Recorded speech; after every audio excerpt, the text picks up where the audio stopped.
Good evening, ladies and gentlemen, and welcome to the Cosmic Radio Network. This is Rich Rudner with you here this evening, along with my partner and good buddy, Michael Garrett.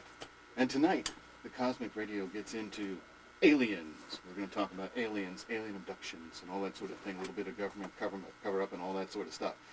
Anyway, I want to remind you right off the bat that this show is based on what you guys want to hear, and our phone number here is 581-1580, 581 with a 954 area code, 581-1580. And without further ado, I'd like to turn it over to my partner, Michael Garrett. Hey, thanks, Rich. What is further ado, anyway? Did we have some ado that we needed to further? I always wondered what that was about.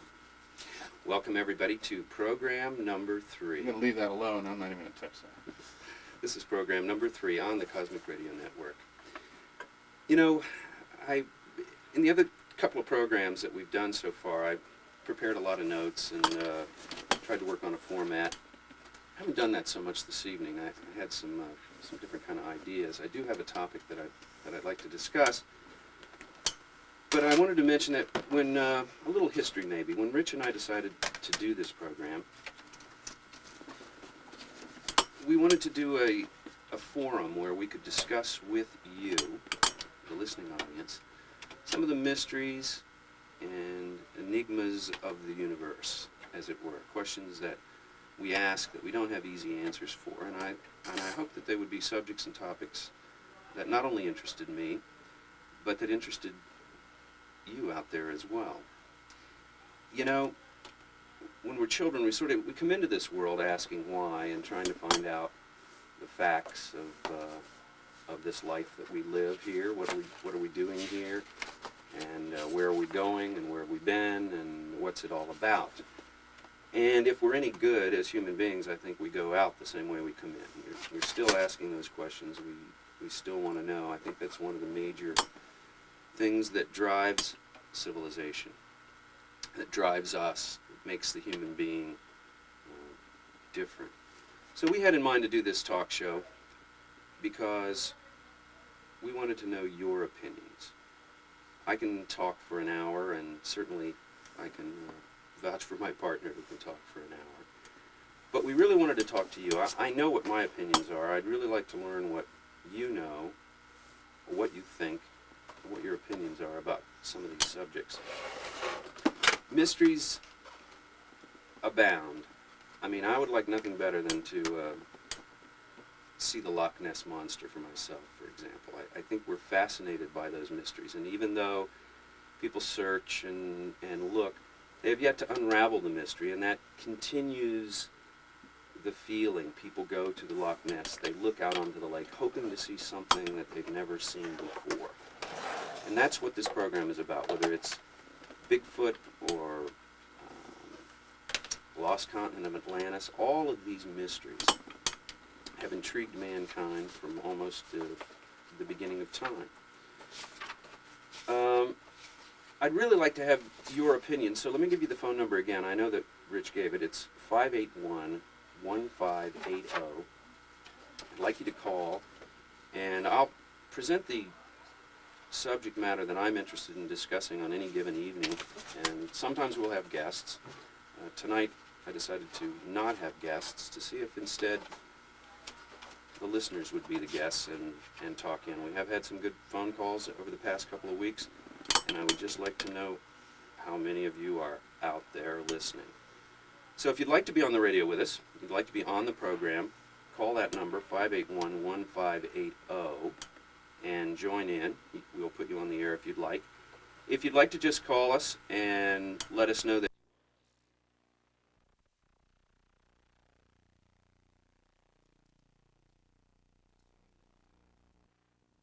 you don't want to be on the air, if that's the case, but that you are listening and you do like the program, I would appreciate that. It would give me added incentive to carry on.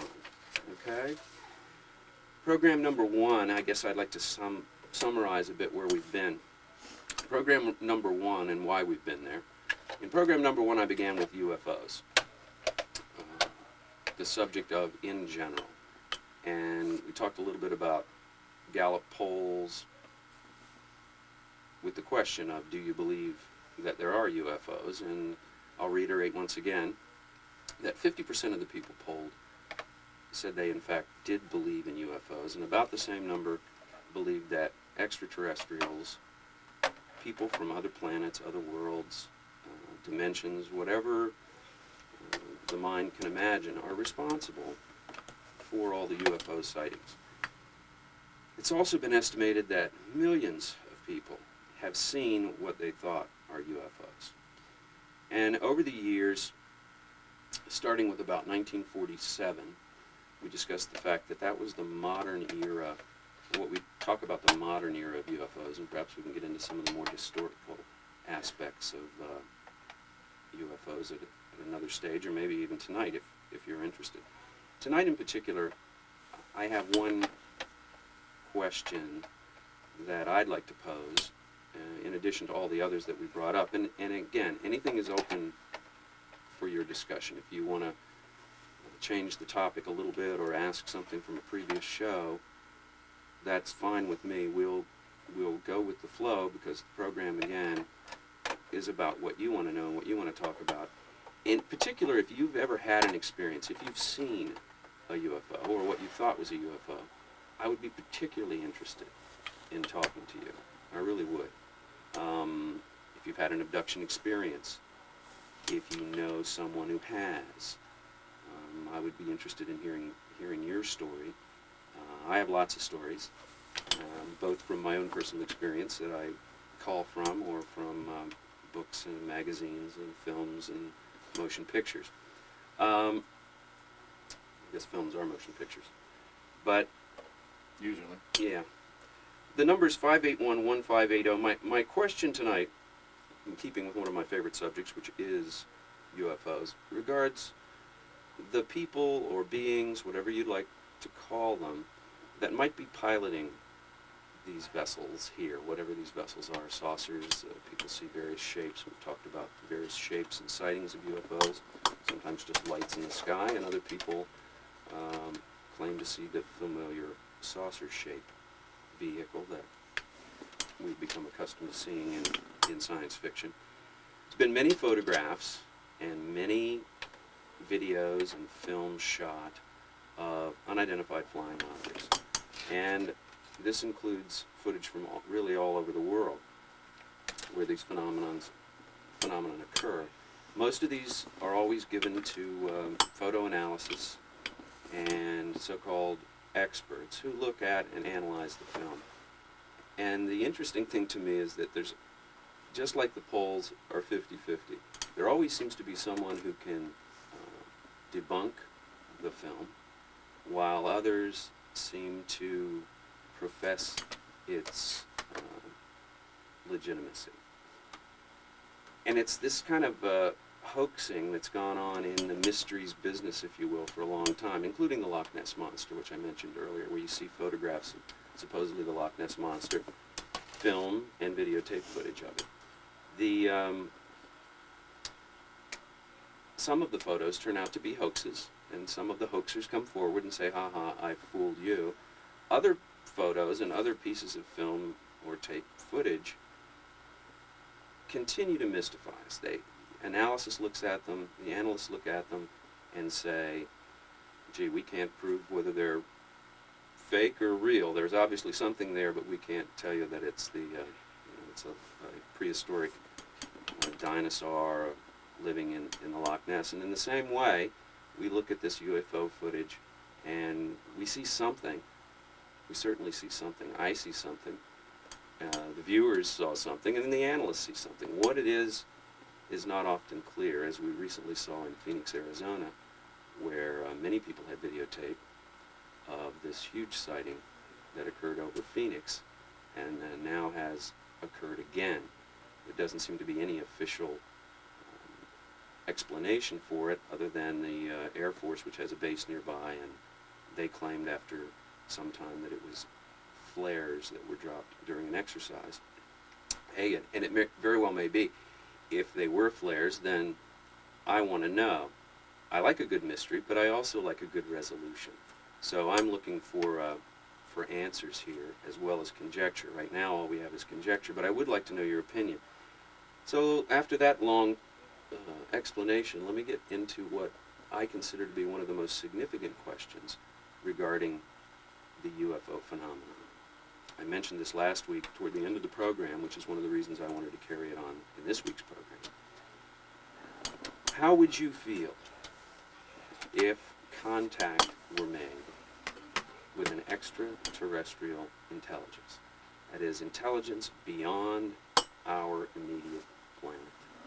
Well, Michael, isn't it said, I know we've talked about this quite a bit, that wouldn't it, in your opinion, be contact be made by aliens, wouldn't it be the most significant thing, a significant adventure in a sense, anything that's happened to this planet, certainly in our lifetimes, perhaps ever?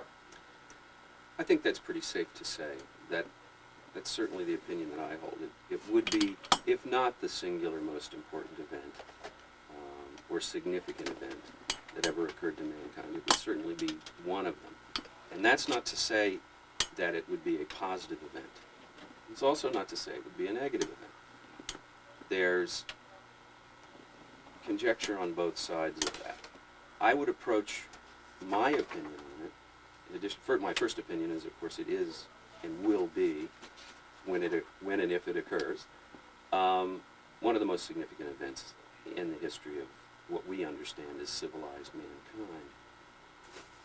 And I say that for a number of reasons, and my feelings about it range from excitement to fear. Sort of the same thing I felt when I was first introduced to this subject back in the 1950s. And as kids, we started looking up to the sky with anticipation of seeing a flying saucer. And at the time, I felt excited initially. It was my very first feeling that I can remember about it. I was very much excited, wanted to find out what was going on. And so we looked to the sky, and at the same time, upon reflection, I think fear is a natural response to the unknown. When you start thinking about all the unknown involved around potential contact, at least I think of both positive and negative aspects of it. And I wonder how you out there, if you're listening, have you ever contemplated it? What would contact mean to you as an individual?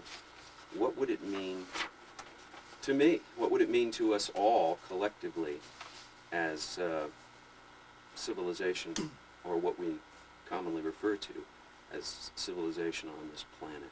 What effect would that have? Do you think it would be a positive effect? Do you think it would be a negative effect? How do you think it would affect us? The government seems to think that it would be a relatively negative impact. That was always at least some of the early discussion, was that there would be panic in the streets. You might remember the number of episodes, particularly the Orson Welles War of the Worlds, yeah. Yeah, where he went on and broadcast, I believe, where were they broadcasting from? New York City? They were broadcasting from New York City, and it was done as a regular show, as far as, it was the Mercury Theater was. As a matter of fact, I think you're right. It was what that was in 1941 when they did that. And what happened was you had a situation where Orson deliberately tried to stage it, as the real thing. That was a theater of the mind, radio. That's what it was all about. And I'll tell you an interesting little side story that a lot of people don't know. He was so intense in doing it, there was a part in the show, and they hired an actor who did a wonderful imitation of FDR, Franklin Delano Roosevelt. Right. And this is a true story. The station's censors, if you will, their standards and practice people, went to Orson's people, and they said, Orson, you can't do this. I mean, if the president goes out there, people are going to think. And he said, well, it's part of the show. And he said, no, you can't. You've got to do something else. So make it quick. So what they did, said, okay, I'll make him the Secretary of Labor. And so what they did was, and so the actor came to Orson and asked Orson, he said, well, he changed the Secretary of Labor. What does the Secretary of Labor sound like? He said, it sounds like Roosevelt. So in the midst of this show, you had this voice come as introduced as so-and-so as Secretary of Labor, of course, but he sounded just like Roosevelt, so it all added to that. And of course, there was definitely panic in the street. And but that was also based, let's remember, on what the show got into in the story of the War of the Worlds. It was Mars attacked. Absolutely, absolutely, and I think that's one of the basis for fear, is that if a society a civilized society somewhere else in the universe were able to come here and travel those great distances, in that instance Mars, and I think we pretty much eliminated Mars as a possibility, other than Yeah, that's true. perhaps some minor form of life that we might find in the rocks, as with the NASA release of the Mars rock, which, by the way, they had for a number of years, and before they ever released the information, they were only afraid someone was going to leak it, and that's why they released it. But why is there this concern over what potential contact would mean to us? And I think, along with the War of the Worlds and the Orson Welles cited example, if you look at science fiction, and I do look at science fiction, partly because I think it's one of the unique art forms, if you will, aesthetics of our time, I'll go that far. Science fiction as a whole presents the issues surrounding the UFO extraterrestrial contact phenomenon from a variety of points of view. Many of those points of view I think you would think of if you just sat down and contemplated the subject. I've talked about some of these films before, but in The Day the Earth Stood Still, for example, the saucer lands after flying around the planet and governments everywhere being alerted to its presence. It lands in Washington, D.C., and the first response is what? Military response. Yeah, that's always the way. Tanks and army men and jeeps all show up. The door opens, and out walks a guy looking very similar to a human form, Michael Rennie. And the first thing that happens to him, of course, is he lands on this planet bringing what no one knows. But as he reaches down for something, a soldier panics and shoots him. I mean, that's the opening premise to the story. Anyway, so he looked very similar to a human being. He brought essentially tidings of peace with him, and he also eventually disclosed the fact that there are vast civilizations throughout the universe who have been in existence for a long time, and they've created these robots who are essentially guardians of the peace that they learned a long time ago, that is, whatever kind of beings or intelligence they were incapable of maintaining the peace themselves. So they created this doomsday device, which are these robots that monitor particular planets in their developmental stages, and if they don't stop their aggressive attitudes as they reach into space, then they're going to basically be obliterated. That was Gort's role. That's right. He was the policeman. Then you go all the way to, let's take Independence Day, for instance, as another example of alien contact. Huge spacecrafts enter into the atmosphere and proceed to destroy the major capitals, all the communication systems on this planet in an effort to colonize, I guess, the planet. And the creatures are the farthest thing from humankind that you can imagine. It was a step above Godzilla attacks Tokyo. Yeah. But, Without warning, aliens come with all this technology and these huge ships and begin to blow us away, and only through the efforts of valiant individualists is the planet saved. And all I can say about that movie, if you've seen it, it's just darn fortunate for us that the aliens who attacked also used the Mac operating system for their computers. Otherwise, we would have never been able to hack into the system and eventually win the battle. So I thought that was a very interesting aspect. Well, fantasies in Hollywood, but those are the extremes. I mean, an alien looks like a human being. Could it be that beings like us populate the universe? Are we the natural selection of the universe? Are we... some of us think we are. Well, we certainly have, and we could get into the history of mankind once again. I say we come into the planet as little beings who begin to ask why and try to figure out our situation, and we pretty much go out the same way. But in between that time, we learn things, we pass things on, and hopefully each generation gets smarter and wiser, and we know a little bit more, and we do have answers. That's traditionally been, over the past few hundred years, the role of science was to figure these things out, physics somewhat in particular, how the physical world looks and operates is something that has gotten into the realm of science. Of course, before science, religion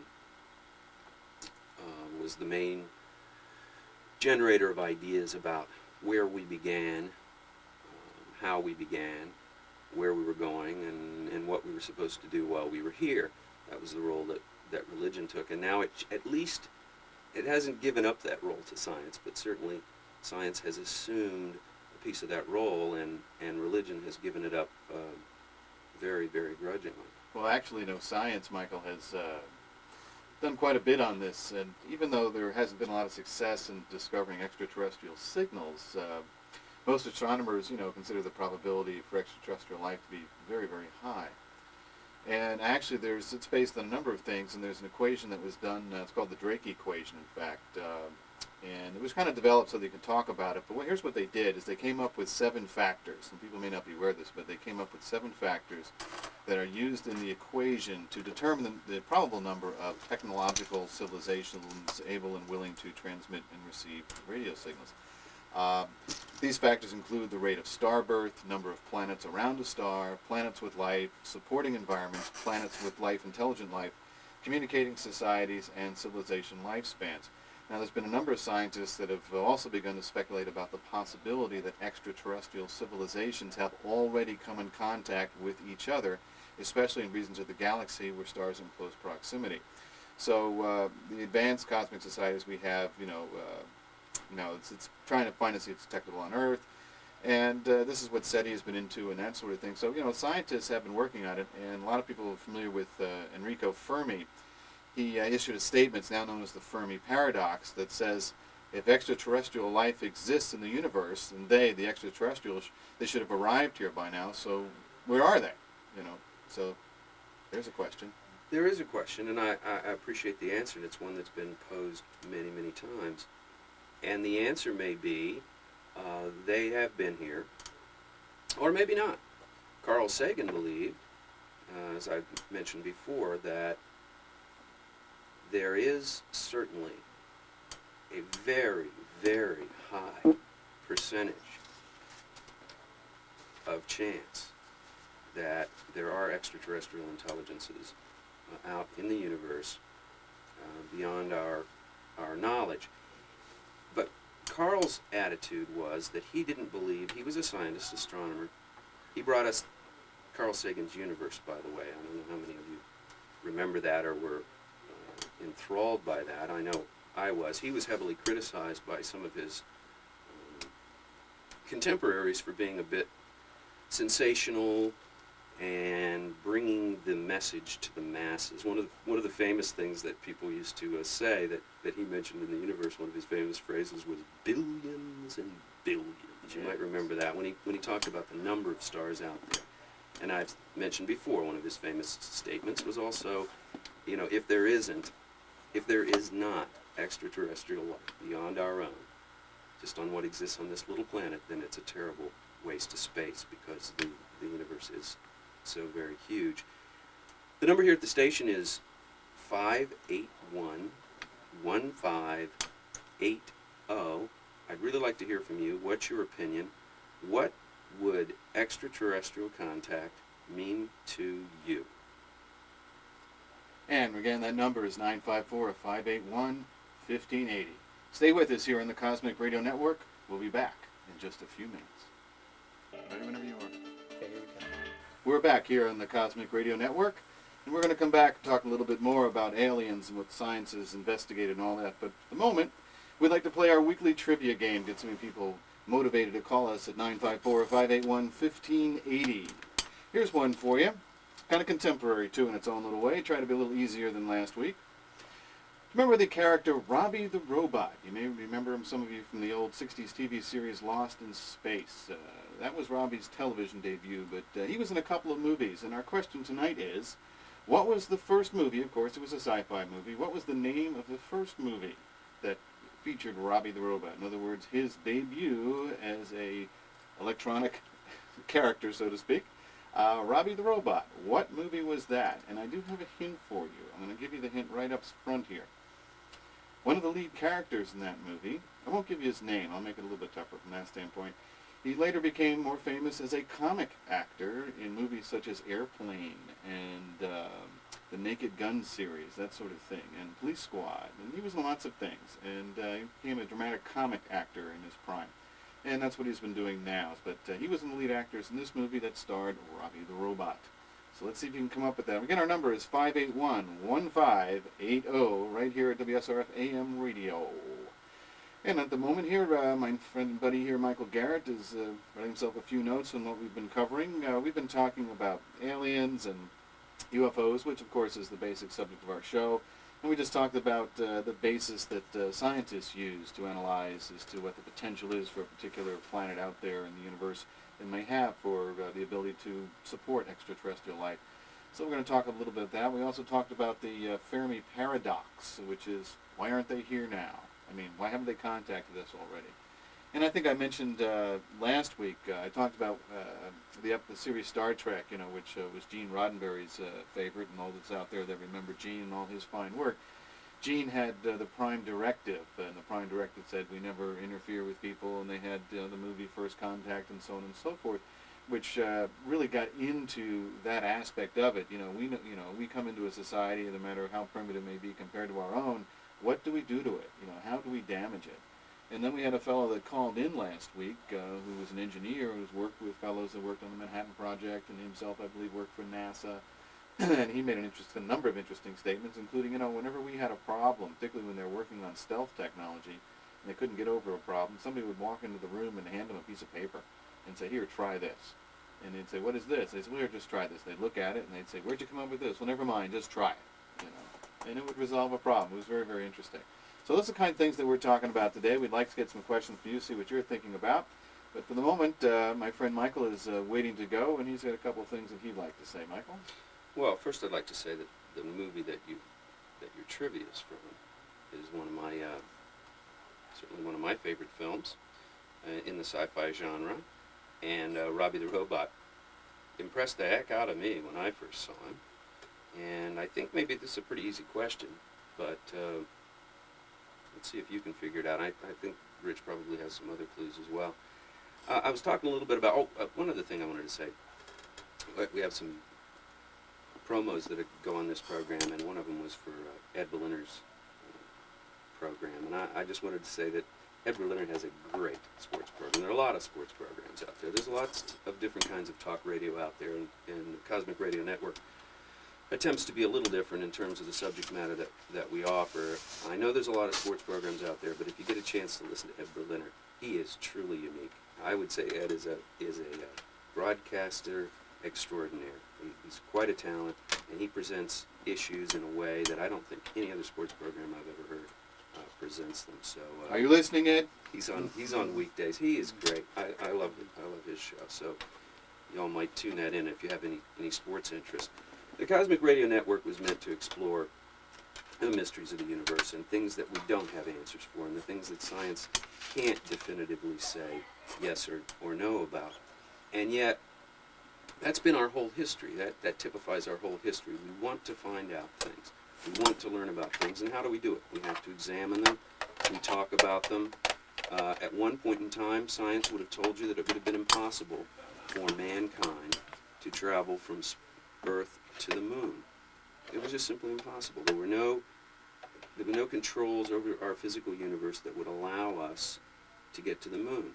As a matter of fact, science told us not that long ago that mankind would not be able to exceed the speed of sound in a craft. Even if he could devise a craft that would exceed the speed of sound, that our bodies couldn't handle it. I'll go back further. Men were never meant to travel 35, 40, 50, 60, 70 miles an hour in an automobile. The theory was we just would not be able to stand the stress of moving that fast, and we know now physics tells us that not only is it possible, probable, but we do it every day. Oftentimes our dreams and our conjectures about physical space and reality are pursued and realized. 20,000 Leagues Under the Sea. Who would have dreamed? Well, men did dream. Men are still dreaming about extraterrestrial contact, life on other planets. It goes back, if you will, to some of my earlier references to the fact that not only science tries to explain our position in the universe, but religion was certainly one of the first carriers of that torch. And if you think about it, and I have thought about it obviously, that's why I'm talking about it, where do religions, by and large, most religions, where do they look to for this, for their gods, for their guidance, for the answers? And I'll answer you that question. It's an easy one to answer. They look up. They look to the sky. That gods live in the sky. You might remember a few years back, I know I remember, both the book and various movie-type documentaries made. A gentleman that's, I believe, still around, German, Eric von Daniken. And Eric von Daniken wrote a book accompanied by various photographs and illustrations about the potential that we have already had alien contact, and it's been going on since the beginning of history, if you will, the beginning of our history, which is really what characterizes a civilization. By all accounts, this sort of human form that we walk around in has been on this planet now for some time. Some conjecture in one form or another, 5 million years longer, okay? Civilization as we know it, when we think of keeping history, developing writing, art forms, aesthetics, music, literature, and laws, as well as religions, formed by collective groups that lasted, we're looking at maybe 5,000 years in our past. Organized groups, not necessarily using writing in history, maybe 10,000 years. We can look to the cave paintings around the world, particularly in France, dated possibly in excess of 20,000 years ago. So let's say, for conjecture purposes, 20,000 years ago, men were living in groups, at least specialized enough to have artists working deep in caves, painting pictures that Picasso would have been proud of. So these men obviously had the time to develop their craft and their talent. There must have been some organized civilization going on from then. We look to the megalith societies, which are dotted all around the Mediterranean and all the way into England. One of the most famous, though possibly not, certainly not the oldest, is the Stonehenge. These people evidently had no history, none that we can find, and they no longer exist, whoever they were.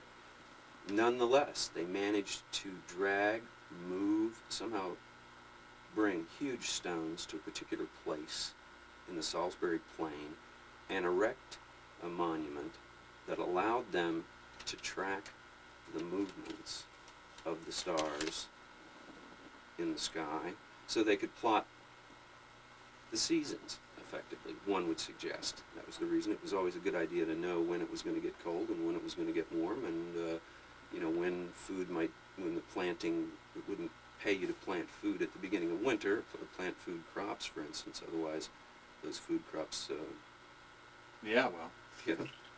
good night, you could starve to death through a long, cold winter. So there was a reason for them to look toward the skies, and there was a reason for them to believe that the skies held the answer to many of life's problems. That doesn't necessarily point to extraterrestrials. I want to explore both sides of it. There's a reason that people look to the heavens in that way. But beyond that, we get further and further along into where people write and people make pictographs. And Eric von Daniken, to return to Eric, not only did he point out Stonehenge, but he looked at various civilizations around the world and said there was the possibility, I think he was a little stronger than possibility, but I'm going to stick with possibility, that we had been visited by extraterrestrials throughout our history, and that in fact, after being on this planet for millions of years in basically the same form, although some would argue much less in an intelligent form, that civilization was triggered by that extraterrestrial contact. That after all these years, suddenly in the past 5,000 years, after millions of years, in the past 5,000 years, look at the advances in technology that we've made. As I pointed out on a program not too long ago, just at the end of the last century, we hadn't even gotten ourselves off the ground. I think maybe a balloon. But in the space of 60-some years, in less than 100 years, we went from ground-based beings to life forms that are extending their reach to other planets. Why then wouldn't we think that other civilizations, perhaps on other planets, might not be doing the same thing? Physics tells us that it's impractical, and that was one of the reasons that Carl Sagan didn't believe that extraterrestrials had ever come here, because he looked at the vastness of space and said, our physical universe dictates that it is not possible to travel those great distances. We don't have the energy sources, we don't have an idea of how to move there. But again, I say, we didn't think we could surpass the sound barrier, and yet we all know that that's a matter of course today. We didn't think we could make it to the moon. We know we can make it to the moon. We didn't think we could make it to Mars. We've made it to Mars. Even though we've made it with landers, we certainly have plans to go there as human beings. And I suggest that if we live long enough, if we continue to survive, and if we continue to develop our technology, the only logical end is that we are going to continue. It's like, go west, young man. For some reason, it's in our skin. It's in us. We have to go beyond. We have to seek out the unknown, and we have to continue to reach out in space. This planet is covered by us. We've been just about everywhere. We need to go other places. We have a need as human beings to do that. Isn't it true, Michael, that throughout history, as technology has developed, particularly in the once you get into the 1700s and 1800s, that you will find development going on for the same area and in different areas? In other words, somebody in France and Germany will be working on something in the U.S. will be working on the same kind of thing, and for example, the development of photography, just use that as an example. When you look at that, there were fellows that were developing things here and simultaneously developing in Europe, for example. The automobile is another example. Right. And do you think that is part of our just natural curiosity and development, trial and error, and put enough stuff against the wall till something sticks? Or maybe getting a little help here and there. Let's give this guy a little bit of information, give this guy a little bit of information, and let them develop it on their own. I don't know. That's certainly one of the theories involved in our current technology. A lot of people believe we're back engineering perhaps technology that either crashed here or was given us by aliens. That's certainly a rather, I don't want to say far out necessarily, but it's certainly far from proven, and it would seem to be kind of insidious to think that the government would do that. On the other hand, military by its very nature is rather insidious. The development of technology, however, seems to follow a pattern of one development leading to another.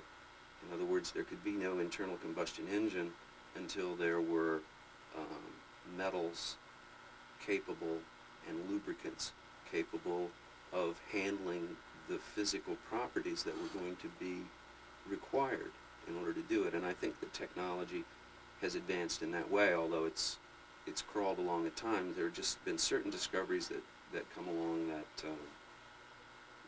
seem to take us in a direction or another direction. And as the population increases, there seems to be more and more people, as you say, working on those same ideas at the same time, we saw Werner von Braun essentially develop the rocket, although it had been written about and people had talked about it. In this country, we had Mr. Goddard. Coincidentally enough, by the way, many of you may have heard of Roswell, New Mexico, which is one of the most famous early sightings and part of that modern era of UFOs. John Goddard was a rocketeer for this country, and just as a matter of note, his rockets and his testing ground was very nearby, Roswell, New Mexico. I've been out in that area a couple of times. I've actually been to Roswell, New Mexico. Yes, I know you have. A couple of times. But Goddard was out there. In New Mexico also is where we tested the atomic bombs, and we tested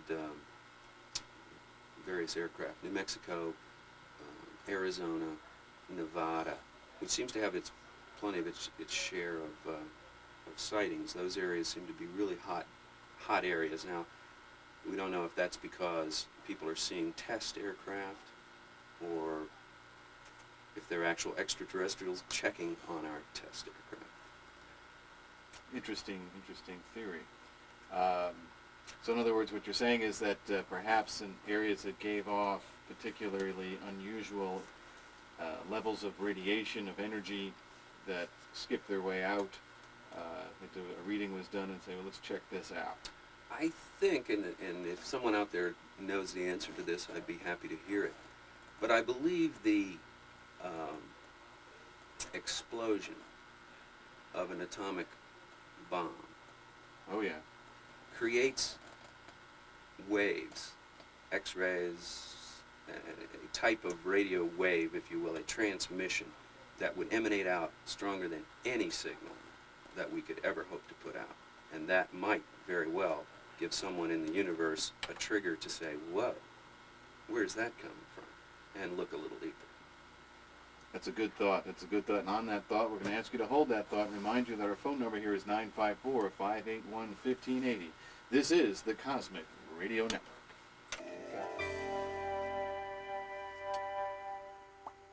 Well, okay, back here in the Cosmic Radio Network, this is Rich Rudner along with Michael Garrett. Rich, you might want to give us another clue on the trivia question. On the trivia question? Yeah. Oh, okay, let's... give us another clue. Give us another clue on that. Okay. Well, the fellow that I was referring to was not the Superman theme that you were currently listening to. That was not the clue. The actor I was referring to was Leslie Nielsen. Now was in the Naked Gun series and was in Airplane movie, lots of stuff. He was one of the lead characters in that movie, along with a lot of other people. We're looking for Robbie the Robot's premiere. About what year, do you know? I believe it was 1954. Might be a little old for some of those folks out there, although it used to run on Saturday afternoons. I know I saw it on a Saturday afternoon. I got a couple of clues for you. Okay, well, lay them on me, man. Okay. Krell. That's a clue. The civilization that was discovered on this planet that these gentlemen went to in this science fiction classic were known as the Krell. Oh. Okay. The Krell. And it was a 1950s movie. It was in color. Very It's well true, done. it was. MGM. It was a big film and very well publicized at the time. And it's also one of the top 10, certainly in the top 15 or 20 of all sci-fi films ever made.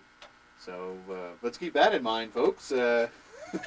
Otherwise, questions like this might be taboo here on the earth here. I'm disappointed. I thought people would jump all over that. Get this one. Ah, well. Once again, this is the Cosmic Radio Network, and I am Michael Garrett, and I'm joined here in the studio with my partner Rich Rudner and the ever affable Brian. Yeah, Brian's the mystery engineer. Let me tell you about Brian. He folks. was in here momentarily. Yeah, and he's then, working in the other room. Brian used to work the show with us, and now he's popped his head in. What? Hi guys, What do you what's happening? Are you guys riding me now? Yeah. Well, he used to help us out in the room. Now he's abandoned us. He's left us alone. he's here. Push all the wrong buttons. He's here.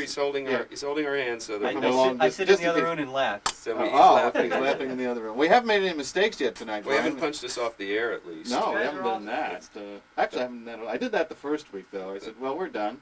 Oh, God, the light just flashed right in my eyes. That means Let's see if we have an answer to the trivia question or another question. I don't know, Michael. Why don't you talk while I talk to this person? Okay.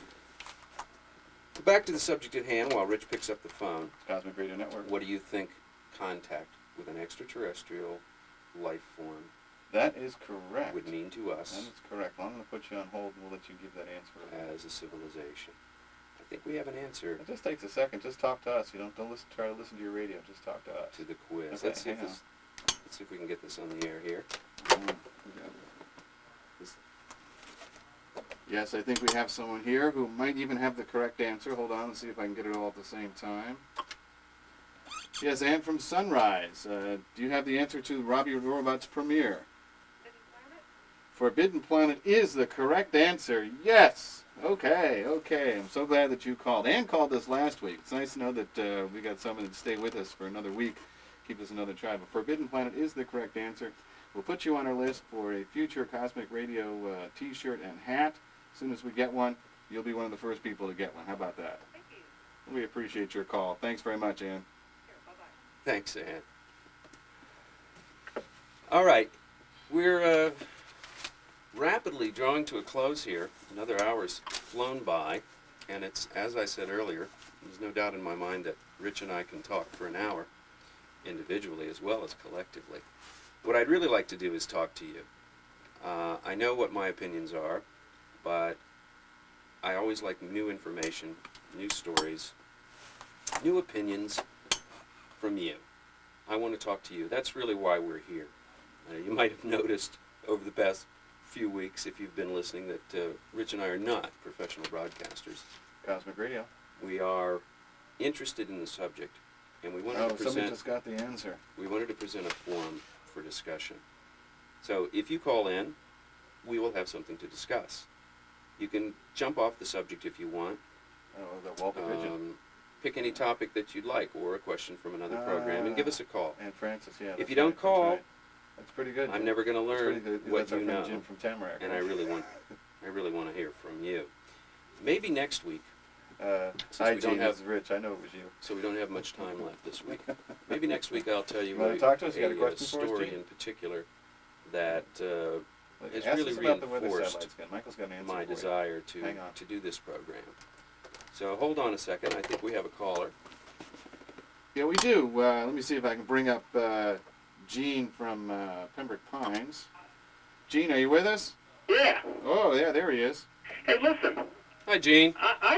I've been wondering. I called up last week, and there's got to be a more definitive answer about why haven't some of the private weather satellites and just the media satellites come across any sightings. There's so many of them in outer space now that, I mean, when they launch a new one, they literally have to navigate around them. They encircle our entire planet. It's and I have never been able to figure out why one of those hasn't gotten a clear sighting or a clear picture at one time or another. Gene, hi. It'd be rather remarkable. Yeah, Gene. Yeah. Actually, I did a little research into that since our last discussion. Now, the majority of these satellites are communication satellites, and they do not take pictures. They simply beam broadcast information, microwaves, as it were. So they're not monitoring the planet. They're transmitting communication information. However, a lot of the weather satellites are radar satellites. They pick up images. They pass radar images. That's correct. But for like an example I made before, an F-117, which is our own airplane, will not give you a radar signal. So if UFOs are being manufactured by life forms that are far superior to us in technology, I would suggest to you that the chances of their being seen on radar, if we can develop stealth, certainly radar would be more than they can handle. However, there are other satellites up there in orbit. One of them in particular is, you've probably seen pictures of. It took pictures of Cuba during the missile crisis. They can read the date on a Roosevelt dime, sitting in the middle of the desert. So there are a lot of those out there controlled by, those type of satellites are controlled by the CIA, controlled by various intelligence agencies, and certainly they have reason not to give you that information. I did see some footage just the other day, by the way, of a satellite that's out there monitoring, there's a number of them, as you've suggested, that are monitoring the atmosphere and in fact do present pictures. And the footage that I saw clearly showed an object entering the Earth's atmosphere and then leaving again. This is a fact. This has been released.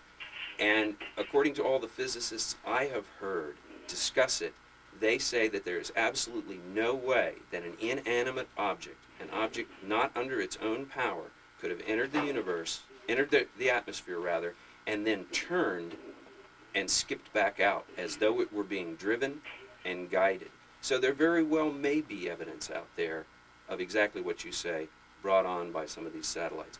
Well, I see my partner here, Gene, giving me the wind it up sign, so I'm going to let you go. Okay. I really appreciate your calling. Thank you, and give you a call next week with some new questions. I appreciate it. We'll be here, and we'll keep answering everything we can, and if you present a question that I can't answer, I'm going to go out and try to find it out. Thanks, guys. Okay, hey, listen, keep up the good work. Thanks. Thanks, Gene. Adios. Bye-bye. I'm going to say goodbye. I'm going to turn it over to Rich. I'm going to say goodbye. I'm going to turn it over to Rich. He's going to give us some musical play out and a little bit at the end. And if all good things happen, we'll be here again next week. Thanks again.